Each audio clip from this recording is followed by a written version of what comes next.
A New Hope, Nier Chapter 103 Fan Fiction by Azazyel.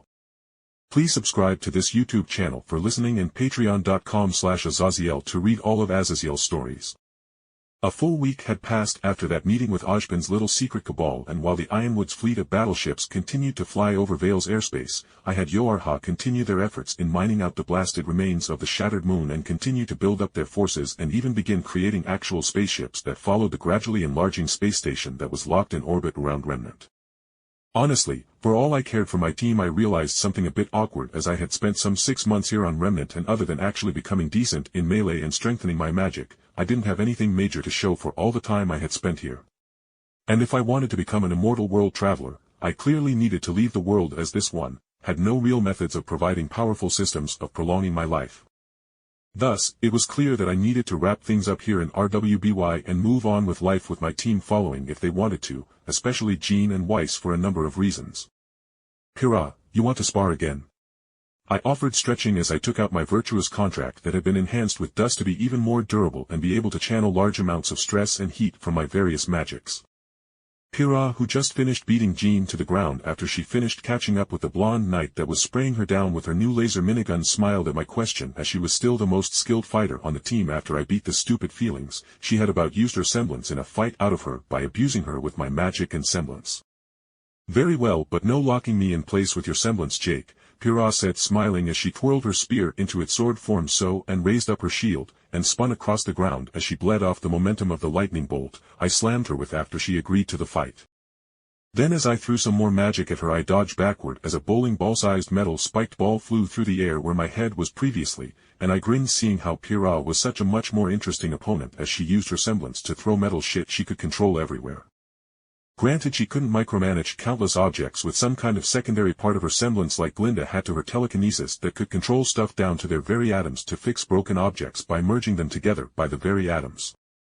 But she could control much heavier things with her magnetic control than Glinda could with the force of those metal objects being used as phenomenal blunt force weaponry, or likewise with spikes added to her newly made ball weapons. She could fight a more elite enemy by smashing them with the spiked balls that were reaching speeds of cannonballs to begin with. "I really don't like these bludgers," I cursed wryly, shouting as I rolled across the ground as one of the balls smashed into the ground and shattered the concrete floor that made the arena we were fighting upon. Pyrrha's head cocked to the side and called back politely, "I am unaware of what bludgers are, but I can stop using these if you want," she asked as infuriatingly as a Canadian would usual.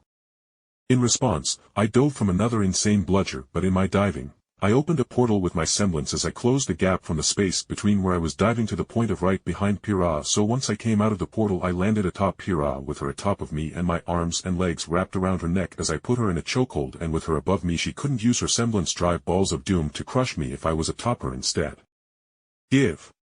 she choked out after a minute of trying to get out of my grasp, but with my stronger legs binding her legs to her sides as they wrapped around her and using my arms to put her neck in a chokehold, she couldn't do much without getting herself and me across the battlefield with her semblance controlling her armor. But she knew I wouldn't let go and would actually just choke her out to make a point, as I didn't like to be rag-dolled by her semblance. I got dragged into doing the splits when Pyrrha pulled on my pants zipper in one spar, and I never quite forgave her for that treachery. "Darn it, I thought I was prepared for the teleport," Pyrrha said good-naturedly as we both got back to our feet from me knocking her down, and I grinned as I patted her on her shoulder. "Honestly, you are more skilled in melee than me, so I have to cheat a bit, Pyrrha.